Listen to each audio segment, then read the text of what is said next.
mic check. And does this seem okay to you guys? Yeah? Sorry. What's this? Anita Murray. Rebecca. It was wonderful because there was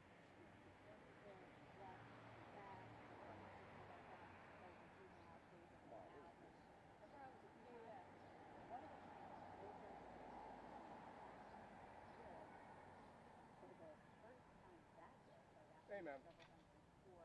What's the deal with 22? Okay. Yeah, you can start rolling. I'm the last one here. I got late. So they're about to start. And all right, cool, man. We're about to start. Thanks, man. No.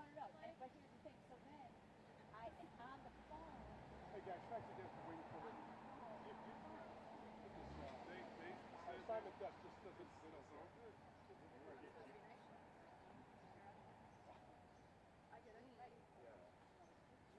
Like the wash station, get it there too. Just set up here like coffee. Yeah, that's what I'm saying. Really? I thought you guys were here. We got here early. So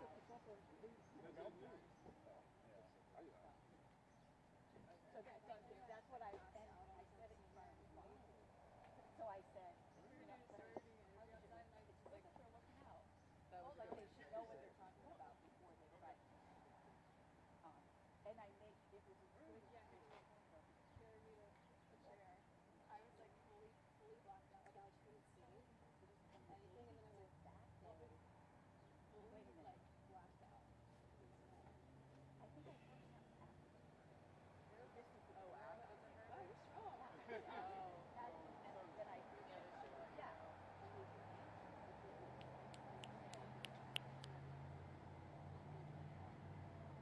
Yeah, that's not. I mean, and I. You want to have a say? I asked. No, I don't.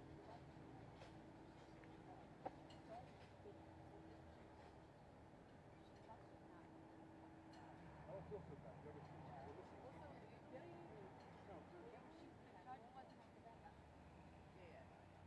Yeah, so. But they haven't really covered for us. No. I don't see that much down here. Yeah, we don't. All I know, but I found it. It is still there. Yeah, thank you. Sorry. No, I appreciate it. Got stuck in our sweat. Yeah, but last year Yeah, but So.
Chris, they're all walking over here. I don't think we can get it. Only your Chris can shoot it. I'll get them at some point. Perfect spot, Chris. Way to get the competition. Yeah, way to flush. Competition.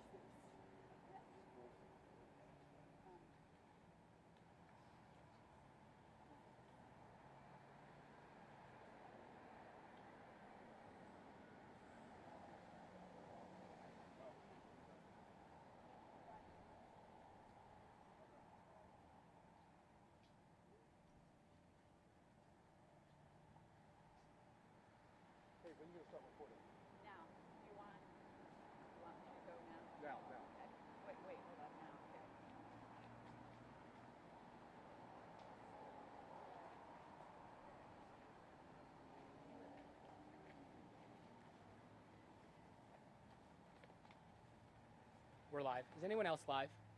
We are, yes. We are. Okay, great. Are we all live? Yeah, we are all live. Okay, great. Can you guys just cluster closer? And can you guys shift that way?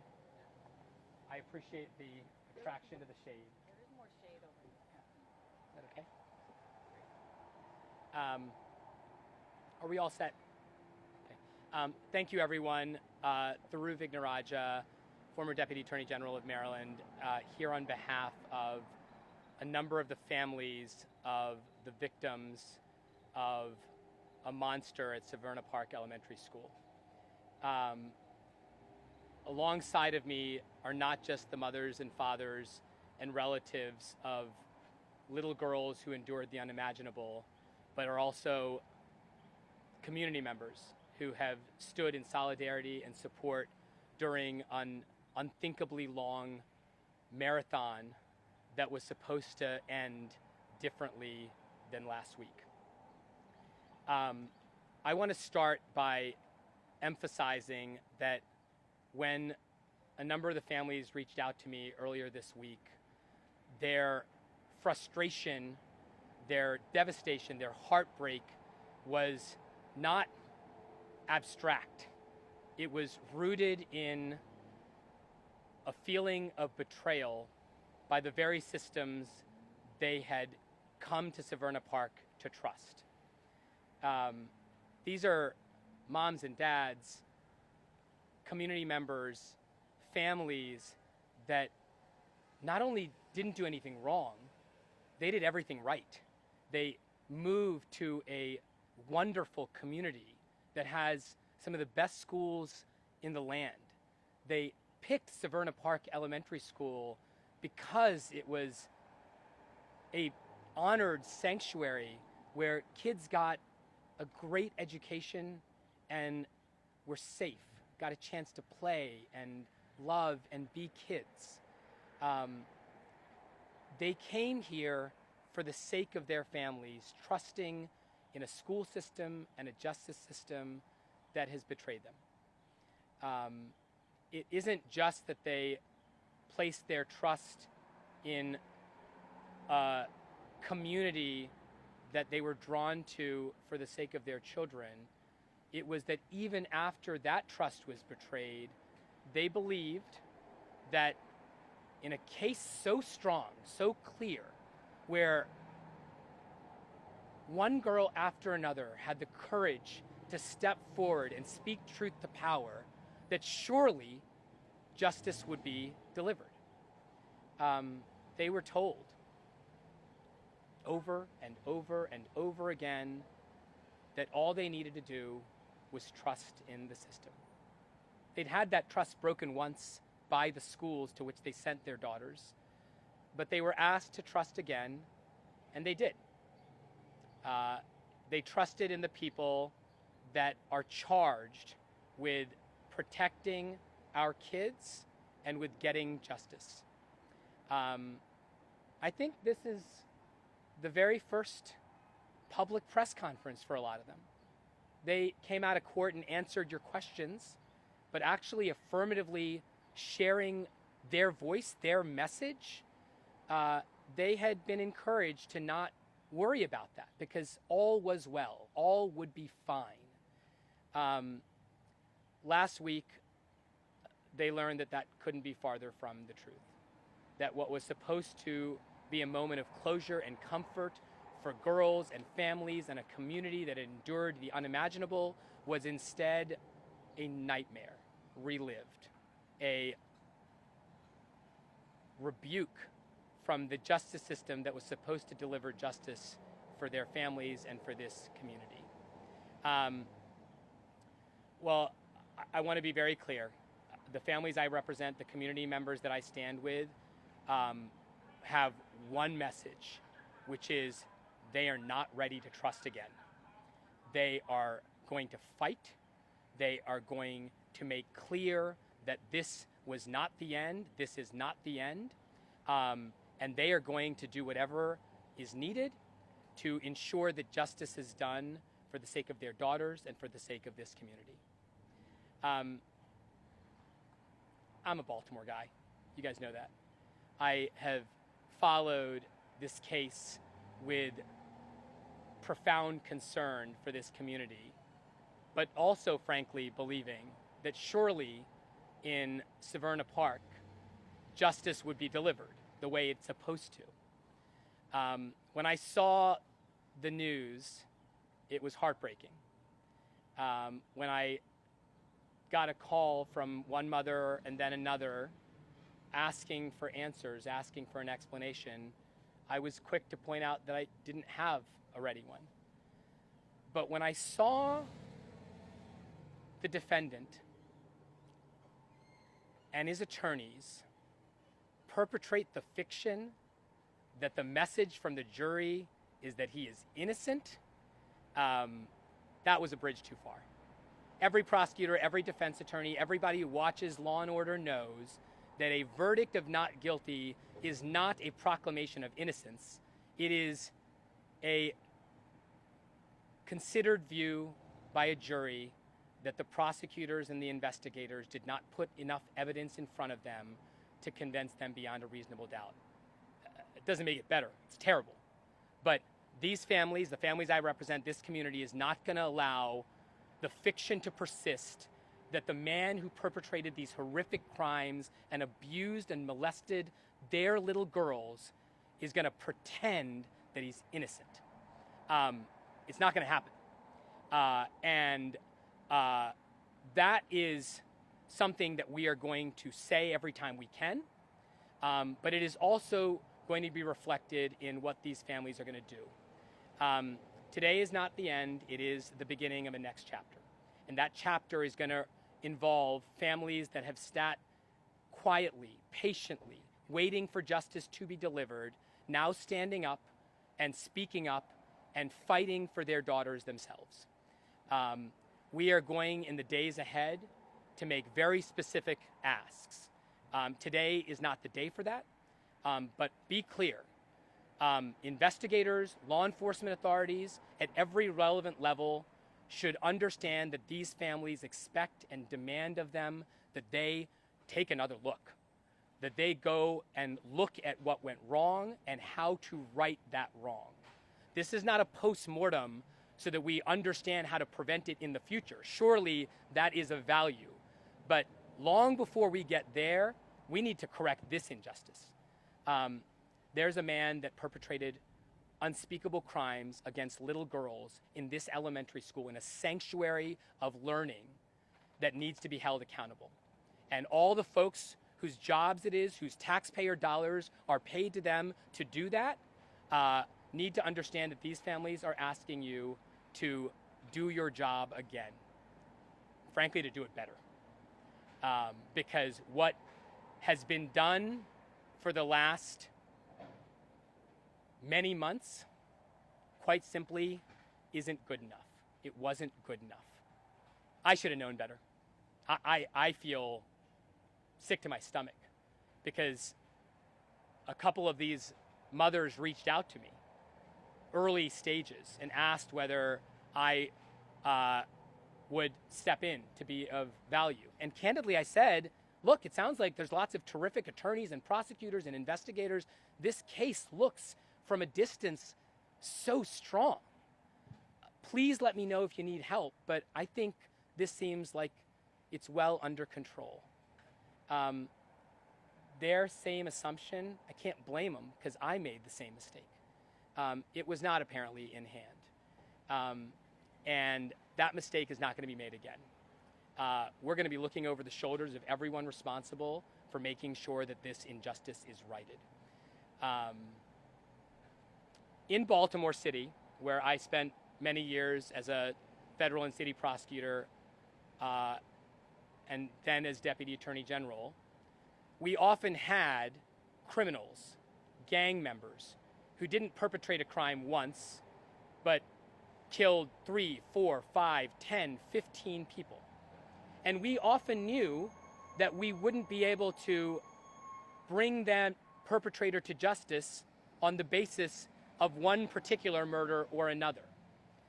But we knew that there were ways to get them off the streets, to make sure they were held accountable for the crimes that they had committed.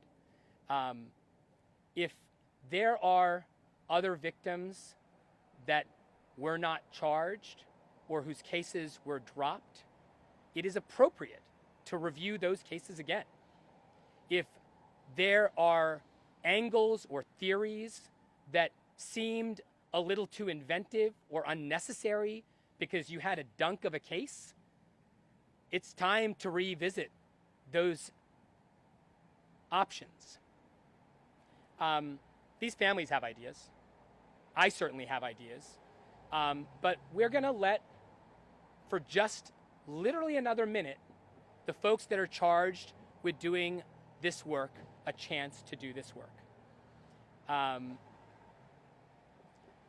Those of you who know that I do this, unfortunately, more often than I like, also know that I desperately want their voices to be center stage. Some of them have already spoken to you. Many of them are getting ready to speak to you. And you will, I promise, hear from many of them in the days ahead. The mothers and fathers are healing and reeling from last week. They have asked, and a wonderful woman has agreed to step forward as a grandmother of one of the victims, to share with you her family's frustration, this community's frustration, and why they're not ready to trust again. And they're going to take matters into their own hands. They can't go prosecute the case as much as they want. They can't go investigate and lock this perpetrator up as much as they want. They know the lines that our society draws, and they will honor those lines. But damned if they sit idly by and are told once again to just trust the system. They're going to make sure the system works. They're going to make sure that the wheels of justice turn in the direction and at the pace they are meant to turn. Injustices happen. Last week was an injustice. It was not a proclamation of innocence. It was an injustice. It was an incorrect verdict. Well, injustices have to be corrected. And if you didn't do it right the first time, the good news is in a system like ours, we can do it again right the second time. I'm going to ask Donna Fava to step up. She is a grandmother of a victim. I know all of the trusted media outlets here will, of course, as they have, respect the request that none of the children's names will be used. I will share a list of the attendees who are comfortable having their names included and shared with the media afterwards to any reporters that wish. But I will spell for you the grandmother who today is going to channel the courage of a community and summon the courage of her own to speak on behalf of her family and this imperiled community that is hurting so much. Can we just give Donna a hand before she even... Fava, F-A-V-A. My family and this community are truly reeling. We have been so betrayed by our schools, by our justice system. We were told that everything would be all right, just to give them time. Our children were in a trustful situation. Their trust was broken, and they too were betrayed through the physical behavior that was treated to them. We saw very quickly that what we had been told did not exist. Trust, betrayal. We feel no trust at all, and it again must be earned. This fight is not over. We have only begun. I want to thank the community of Severna Park and all that you have given and supported us in. It has given our children hope to know that there were 12 people that didn't believe in them, but the rest of you do. Thank you so much.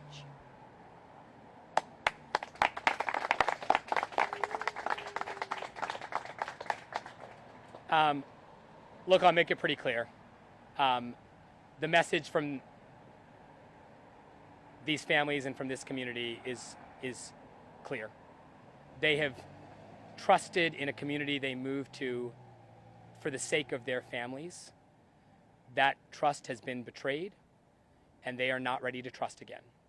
They are going to fight like hell for the justice that should have been delivered last week. They have been very patient to wait as long as they did. They will continue to be patient. They can wait a little longer. But make no mistake, this community, these families will not rest until the justice that their daughters and this community deserves is delivered in a righteous and rightful way. I'll take a few questions. Thiru, I don't. I think I know what you're talking about, but I just want to be sure you're not slamming the jury's verdict. You're respecting the jury's verdict. Your trust has. They're saying they've been betrayed by the prosecution, by the investigators, who the defense actually might be the only thing you agree on from the day one called it pathetic. Is that what you're taking issue with here today? Yeah, look. It wasn't done properly. Look, none of us were in that jury deliberation room. I don't know what the considerations were that convinced them. What I do know is that a strong, hard case resulted in a verdict that is incompatible with the strong case that one girl after another stepped forward and shared. This community is not interested in pointing fingers, but they were under the impression that this was under control, and it is clear by virtue of the verdict that it was not. Monday morning quarterbacking is not my business. It is not constructive. All we can say is that the monster who perpetrated these crimes against these innocent, darling girls should be behind bars. He is not, and that is not because of these families or these courageous girls.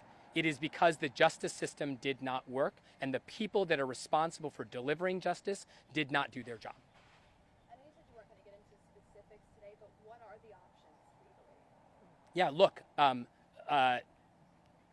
Crim Law 101, you know that the counts that the jury has rendered a verdict on can't be tried again. Everybody who's watched Double Jeopardy knows it. But there's a lot of things that Double Jeopardy doesn't cover. Other crimes, other defendants, other forums, other jurisdictions. The menu is long enough that this community is not going to say, good try, better luck next time. They want you to go back to that menu and start picking some other options that maybe were not your first choice, but absolutely remain on the table. Look, I'm drawing from the world I know best. When a murderer in Baltimore City, a gang member, an executioner for, the Black Guerrilla family beats a murder charge, the prosecutors and the police don't say, oh, well, let him enjoy his life. They know that he did 3 other crimes, and they go and investigate those, and they prosecute those. They know that other jurisdictions have the capacity to bring these kinds of cases. Those are the kinds of things. Look, these are sophisticated prosecutors and investigators. I'm not going to take them to school. They know the options as well as I do. And if they tell you there are no options, then we're going to have a different conversation. But they know that there are options on the table. I hope they understand that this community believes in this system. They want to believe in this system, but they're not going to just trust anymore. They're going to trust and verify.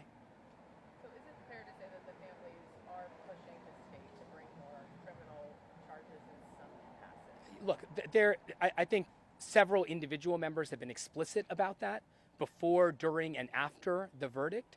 I don't think I'm breaking any news to say, of course, these families want to make sure that this monster is prosecuted and held to account. And so, I mean, I think we can just nod. Is there anyone who thinks that they shouldn't pursue further charges? Okay, so yes, this community very much feels that every option that was either sidelined or overlooked needs to be put back on the table. Does that, I'm sorry, I know this week, the prosecutors may give some of the families the cases were dropped on the first day, a hint about what the status of those cases, the 22 charges are.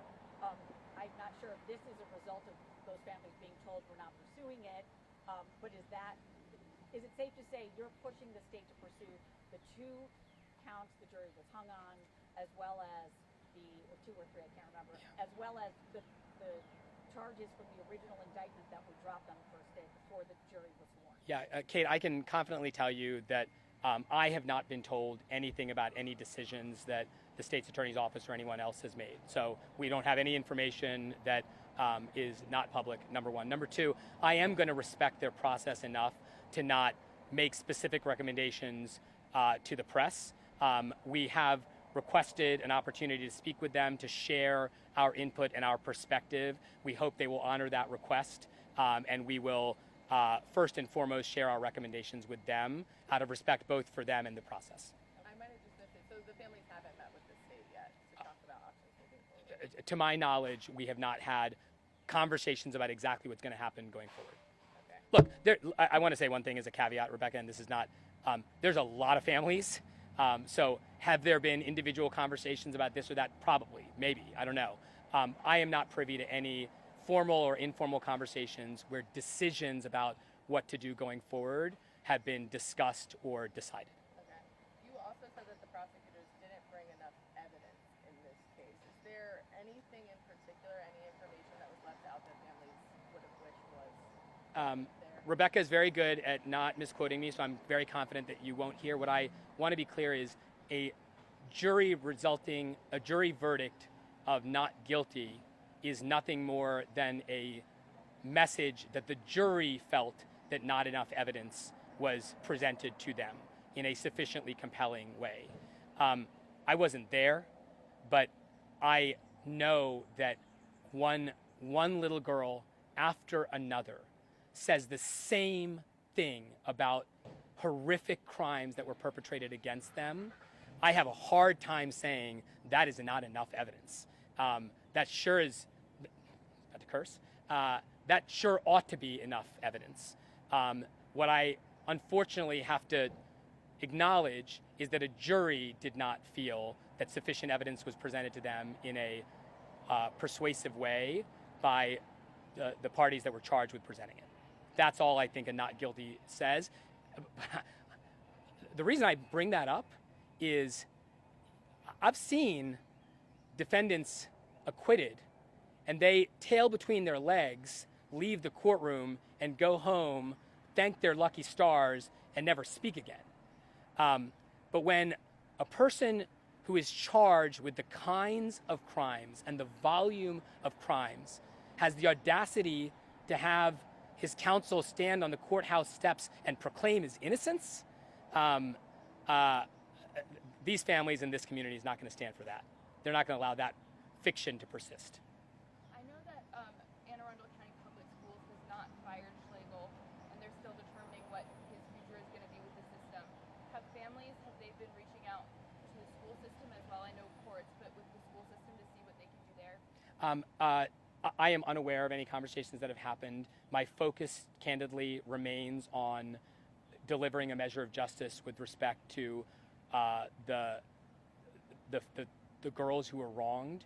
I think there is going to come a time for there to be a very public conversation that these families are going to want to lead about the appropriate actions from the perspective of the school system.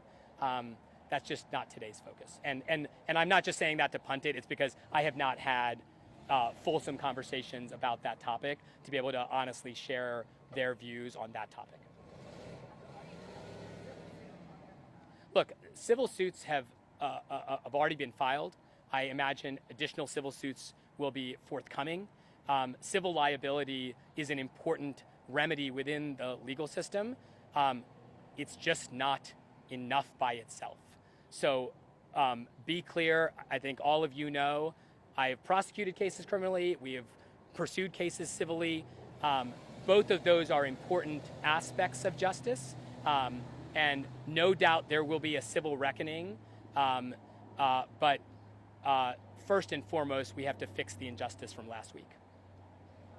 I don't know if you're able to speak on behalf of the children, but how are the girls reacting to this? Look, I don't want to speak out of turn. It's not my place. I think that's the place of mothers and fathers to speak on behalf of their kids. What I can tell you is this community is shocked, devastated, heartbroken, and reeling. No one thought what happened last week was going to happen or should have happened. You can see that on the streets and the sidewalks of this close-knit community. You can hear that in every conversation.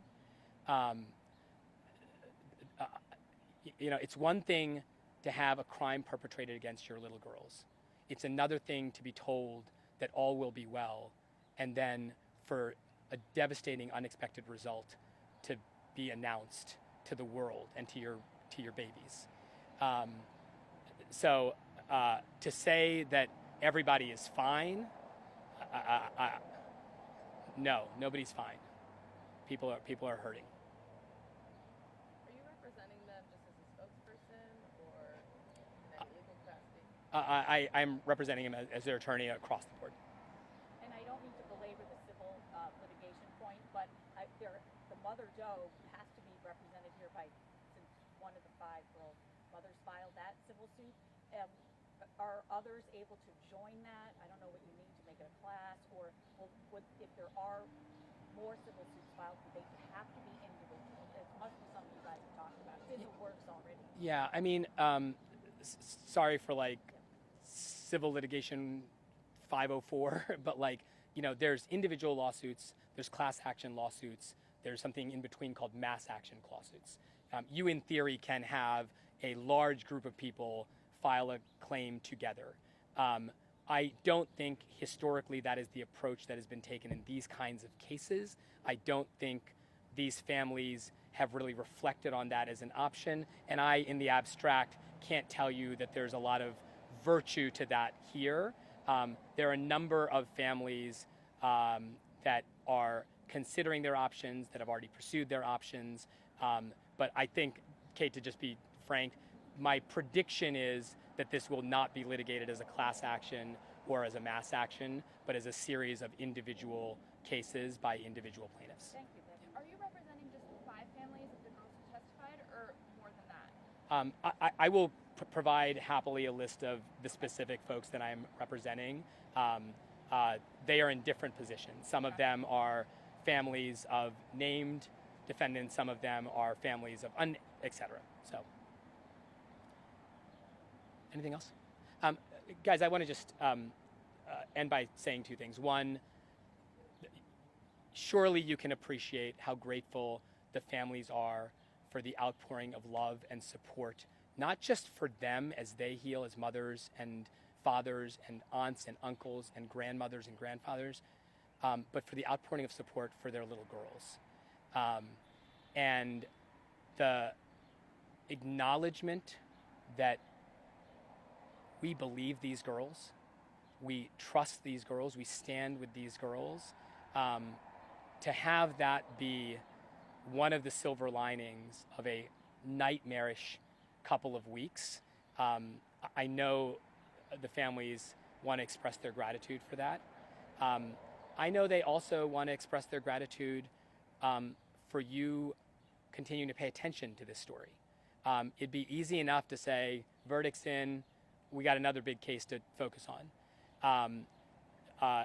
They're going to do their best to make sure that this case is just starting. But I know they also privately have said to me by name in some instances how grateful they are that the coverage has felt informed and balanced. They're not asking for a spokesman. That's my job. but they are asking for this horrific nightmare in a community that you move to get away from the nightmares, is getting the attention that it deserves, and they pray that it will continue to get the attention that it deserves. So thank you, everyone. Thank you, everyone.